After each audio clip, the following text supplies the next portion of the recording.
Boss Kevin. Hola guys, okay, kita dah restock kasut. Alright, LS2 yang paling hot. Okay, first batch kita dah jual, second batch kita restock. Okay, tapak yang sangat menarik guys. Okay, tapak yang sangat menarik. Harga lagi menarik. Nanti saya hujung video saya beritahu harga. Alright, waterproof, okay, dry membrane. Alright, dan sangat-sangat menarik. Okay, dia punya ankle protection depan, okay, dengan belakang. Okay, itu je. Dengan tapak yang sangat-sangat solid. Okay, dengan waterproof. Okay, harga dia bagi tahu satu color, dua color. Okay, orang yang nak color cerah sikit, inilah jawabnya. Okay, dua color.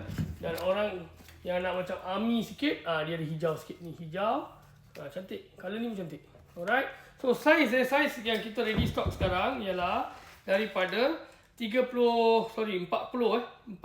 hingga 46. Okay, 40 hingga 46 ready stock. So harga, okay, harga jual kita sekarang dalam tengah offer sekarang tu dilaju. Okay, kita tengah jual 349 guys. 349 saja. 349 waterproof so jangan tunggu. Alright, itu saja Boss Kevin. Ciao.